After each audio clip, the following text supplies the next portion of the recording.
Good morning, Julie. Good morning. How are you guys? Long time no see.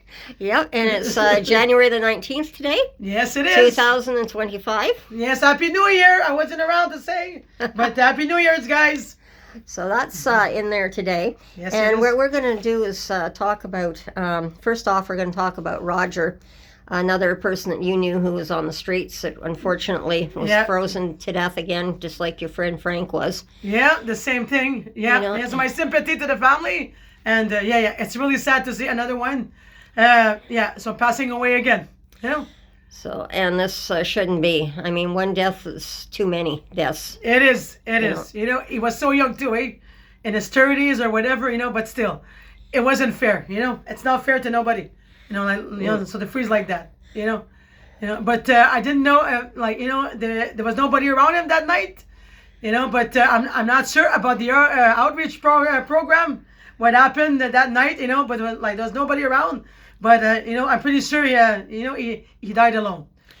That's what it appears. They found him at 6 o'clock in the morning. 6 o'clock in the morning. First thing in the morning, they found him frozen. Yeah. So that was a terrible tragedy that we had to go through. Terrible, yes. And then again, just a few days later, Jerry, your friend Jerry. Yeah, my friend Jerry had a heart attack at home.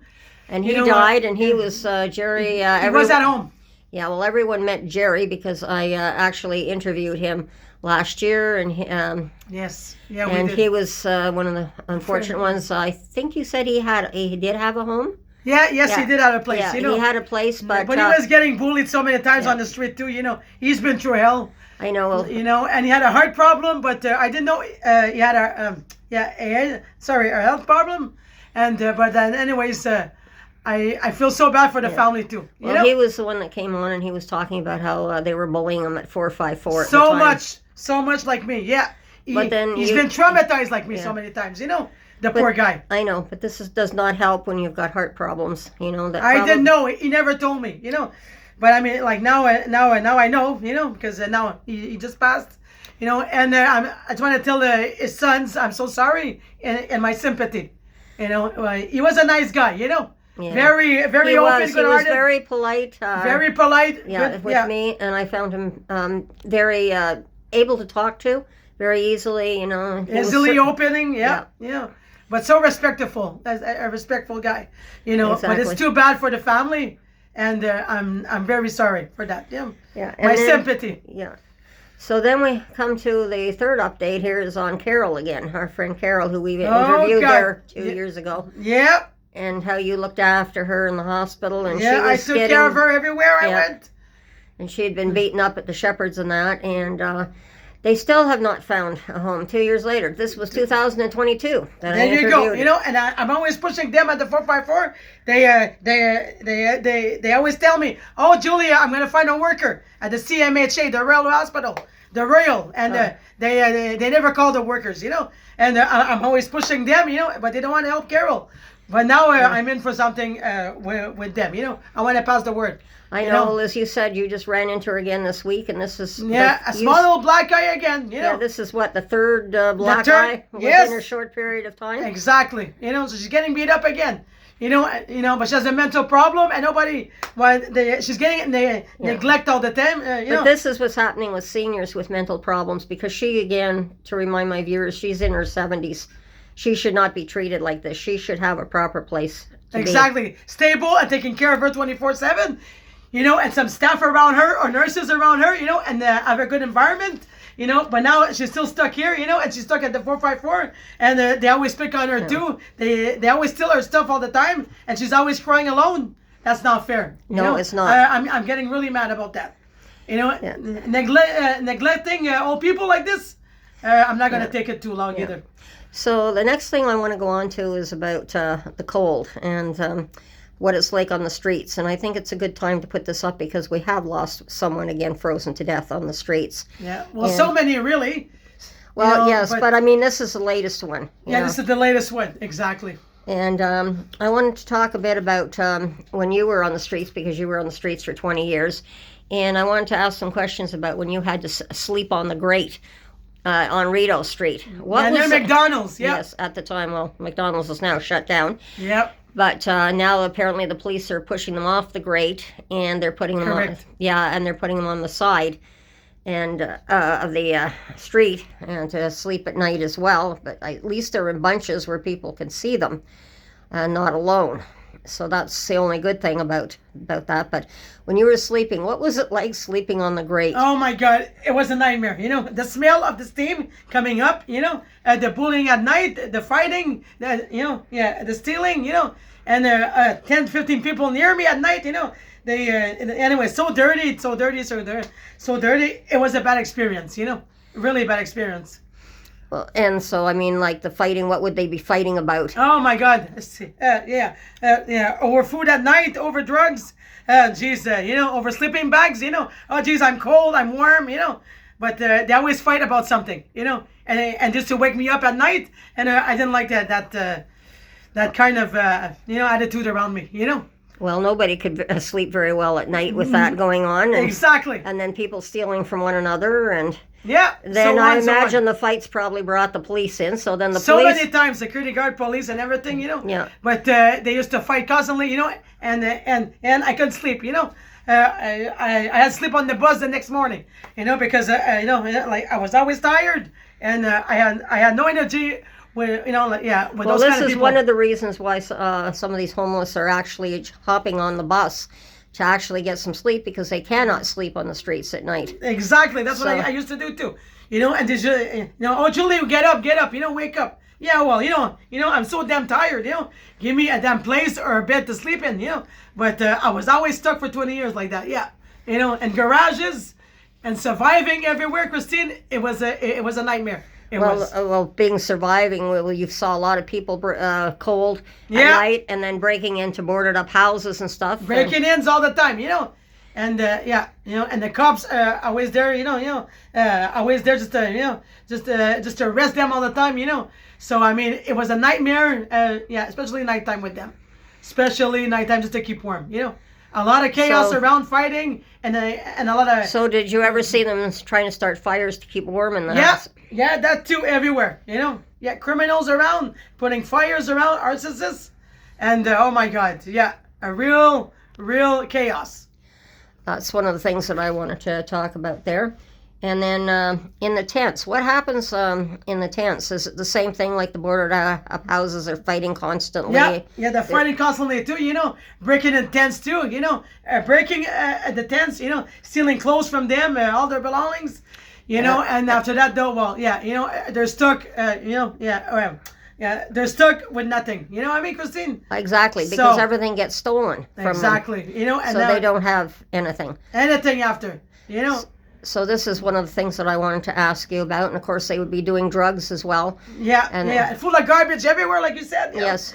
Garbage all over the place all the time, And I used to clean up after them constantly. It was a real friggin' nightmare, that too. I know, but that's the way you were. Yeah, I was a clean girl around, And then- sweeping all yeah. the time and doing good things for them, but they didn't appreciate me the way I was. So how would you keep warm at night when everything is closed? For example, you might good be question. walking around to keep keep Yeah, warm. yeah, walking around all the time, hopping up buses, at the old train station, garages, I used to just to go in the garages, my friends used to bring me there, so they used to break in all the time, and I used to just, to keep warm, I had to follow them, Christine, So you felt more comfortable with other people around you when you had to go? Yeah, a little bit more safer, a little bit, not Because I well, know we've heard that when they group up like this, they feel safer Yes. in a little bit of community, but they're not really safe as what they think they are because No, they're they can turn on you too. Yeah. They can beat you up. They can have knives on them, Christine. They can start a fire. They can do anything. So you have to watch your back 24/7 with them. So yeah. And then what would you do? I guess if you're being kicked out of the shelter, for example, in the cold, or told if there's no room. So what happens there? Like, if Oh you're- my God, they throw me out. I'm on my own. I was on my own. Well, walking around, trying to keep warm somewhere. I just get and thrown this out would be by this would be in the middle of the night even. middle of the night. Yeah. 11, 12, 1 o'clock in the morning. You know, I was alone at the stupid bus stop or something, you know. So I was always stuck somehow. And I don't know how I... Because I know I've put up one of the videos that they've put out through the city there on the homeless and on the shelters where they say they actually call each shelter to see if there's room. Is that true? Well, yes and no. You know, some days it was really full, and some other days, well, they didn't give a damn about me, you know, or other people either, you know. So like, yeah, they were playing games all the time, you know. Oh, Julie, there's no place for you nowhere. Oh, really? I'm gonna die here, you know, on the street for real. You know, like it's really cold tonight. Oh, Julie, we don't care about you, you know. So they used to lock the doors on us, you know, and start laughing at us all the time, you know. So shut the door and laugh. Well, that's not right either. No. So there's more to it. Yeah, there's more to it, you know, and they throw so many people down. They put so many people outside at night, Christine. It was unreal. Yeah, you know. And this is when the shelters were going, and you wonder because now the city's got places to shelter the homeless as well. So yeah, I saw they girls crying at night. I saw guys crying at night. I saw so many bad experience at night, Christine. It was unreal. You know, I wonder if perhaps it's better now with the city opening up more shelters and things. I hope so. I hope. Yes. I pray God every day. I hope so. That at least there's more places to put them rather than out in the cold. Yes, I hope so too. And this is and of course the outreach teams they're handing out blankets, jackets, food at hats, night, lunches, and socks, underwears, you know, and mittens at night, you know. But yeah, you know, you know what? In my experience, they were really good. Very good with me anyways, you know, and other people around. So when you were out there at night, they were handing out all these objects to you, and then... all the time. Yeah, twice to 3 times a week sometimes, you know, and they always cared for us, you know. Well, it sounds more like the outreach is doing their job to the best of their abilities. Yes, much better than those stupid shelters. Yeah, and then as soon as, from what you were saying too, when they... hand these out. There's never enough to hand out, and then they're fighting and swearing at the outreach workers. They used to fight because they were short of things, you know, blankets and you know, sleeping bags. You know, you got more than me. What the hell, you know? So yeah, you know. So but in a lot of cases, as I've pointed out and you pointed out, we've had to clean up after them, or even, constantly. Yeah, because they throw everything away and expect to get on the streets and expect people just to hand them everything for free when they lose everything or it's stolen or whatever. Yep. Constantly, so this is part of their problem too, because they have no place to carry all this stuff. So it's just throw it out. They'll get a new one. Yeah, yeah. Constantly changing. Yeah, constantly fighting for this, stealing. You know, throwing shit around. Like things around. Sorry, excuse my language. Yeah. And you know, it was always full of garbage the next morning. You know, who had to pick it up? Julie. You know. I used to pass the broom all over the place, you know. Well, I know. I remember you with your cart handing out the clothes and that, and you'd have a broom and a dustpan along with you in the cart. Exactly, constantly. You know, I used to clean everywhere I used to go. You know, except the needles. You know. Well, besides hearing your voice down the street and pushing the cart, it was like that broom handle was up like a flag in the air. So I knew, here comes Julie. Yeah, that's it. They used to call me the hurricane coming, you know, because I used to clean up everything around, you know. And so how did you help people on the streets in the cold? For example, giving out clothing. Bring hot coffee to them. Yeah, tea, coffee, lunches. So trying to get some people to a warm place if you could? Yeah, well, once in a while, yeah. Not often there, you know, because I was homeless myself, you know. But I was trying just to get warm with them all the time, you know. Come over, come and sit beside me, you know. So I was always trying to help them all the time, you know. And do my best. Yeah, and then the next question, have you ever found someone frozen to death? No, thank God for that, no. No, after 20 years, you were lucky you were. Yes, fortunate. I don't know, like, I don't know if I had an angel watching over me, like, you know, but I don't want to get traumatized, but, and this part, no. Have you found people in medical distress and have to get them help? Yes, constantly distressed, yeah, in the medical. You know, I used to run for cops, you know, you know, the ambulance, and you know, like the staff in the shelters all the time, just to help them out, yeah. You know, overdosing, medical things, you know, asthma attack, you know, so on. Well, I can imagine. Because especially Caesars too. Caesars, asthma attack, Caesars. Everybody was on the ground. It's like, holy cow, Julie needs to run. You know, so I used to run for that one, the other one.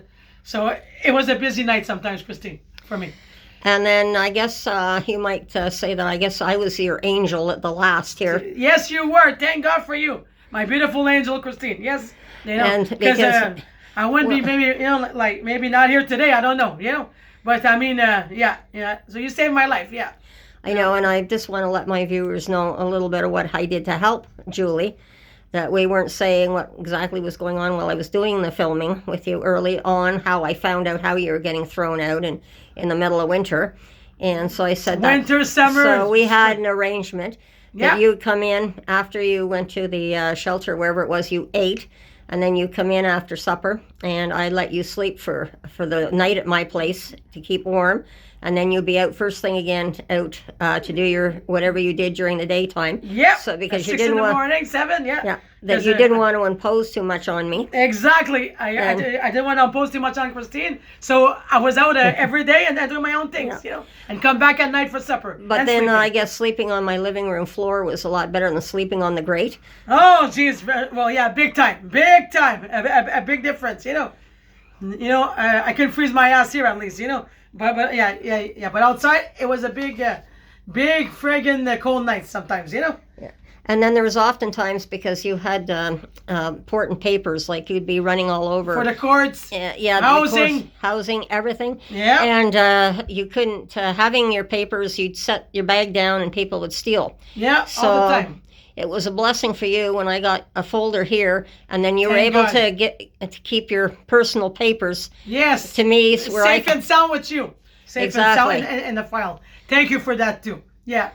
so that Yeah. was a really helpful thing for you, that helps you finally get your housing. Yes, I did after It was 20 one of- years. Yeah. Now it's been a year now, close to a year, and yeah, it's a big difference now. Yeah. You But know? it made a big difference for you because you got your sleep. Yes. You were able to get out in the morning Sh- first thing. You were exactly. going all Shower, over I can to. eat good. I can take care of myself good now. You know, I don't need to be worried about nothing. You know, a couple bullies around here and there, but I mean, it's better than being outside. You know, because Ottawa's really it's getting really bad. Yeah, and then when things closed up, you knew that all you had to do was buy a can of food or something. Exactly. I would let Come you here. in and heat up a can of food to eat for yourself. Exactly. So it was a Crab small way dinner. that I could help with you, and then the community got to know you for the people that I got to know you, and then we all banded together, To help realizing me. to help me out. realize that you really were going to be okay. But now you are okay because you've got the proper support worker, everything in place. You have your own place. Finally. Yeah, supporter workers. I got the city helped me out. You know, a couple workers there too. So I'm really thankful for that. And thanks to everybody for helping me. You know, thanks to everybody. So I just wanted to brief everyone in. Like I said, you weren't living with me, but you were just staying here off and on. Temporarily staying here off and on at night in the middle of winter to keep cold. Keep warm. Pardon Keep me. warm, Christine. Yeah, not cold. Yeah. You know. And then, Jeez, of I've been course, through enough cold in my life. You know. yeah. Holy mackerel. I just wanted you to still have cold feet. No problem. Not anymore. No. See, I always jump in my bathtub. You know, I make Yeah, sure. nice that- warm shower now. Nice yes. warm bath and shower stay all day long if I want. You know, I don't care. Water is water. But at least I got my heater at home. I got my bed. And I got everything. Yeah, and that I then of need. course, at least during the summer, what you did was you went out and you stayed in your tent. But during the cold months, you were able to stay here and keep warm. Exactly. And thank God for that. You know, thank my angels for that. You know what I mean? Well, Because I'm glad I couldn't- in a way that we met in the shelter in 2010, and we did Yes! become good friends. Thank God. And that's how we can help out a friend. Exactly. need. Couple friends around, you know. But I really appreciate everybody helping me out, you know. But the rest, they need the support too on the street too, you know. Because I know. it's getting bad. It's getting really bad in So Ottawa. I'm going to leave it there for today. Yes. And everyone, take care, be Take care. safe, watch your Thank surroundings, you. and we'll Happy see New you again Year. soon. And Thank bye-bye. you guys. Bye-bye.